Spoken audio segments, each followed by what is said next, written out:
এবার আদালত বর্জনের ঘোষণা দিলেন আইনজীবী সমিতির নেতারা। গ্রেপ্তার চিন্ময় কৃষ্ণদাসকে চট্টগ্রাম কেন্দ্রীয় কারাগারে নেওয়ার পথে সংঘর্ষে এক আইনজীবী নিহত হওয়ার ঘটনায় তার প্রতিবাদে বুধবার আদালত বর্জনের ঘোষণা দিয়েছে জেলা আইনজীবী সমিতির নেতারা।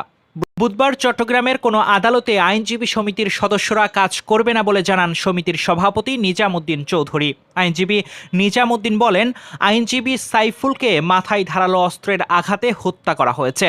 আমরা দ্রুত আসামিদের গ্রেপ্তার ও বিচার চাই। সম্মিলিত সনাতনী জাগরণ জোটের মুখপাত্র চিন্ময় কৃষ্ণ দাস ব্রহ্মচারীকে মঙ্গলবার কারাগারে নেওয়ার সময় চট্টগ্রাম আদালত ভবন ও জেলা প্রশাসক কার্যালয়ের সামনের সড়ক দিয়ে বাসায় ফেরার পথে সড়কে আইনজীবী সাইফুলের ওপর হামলা হয়।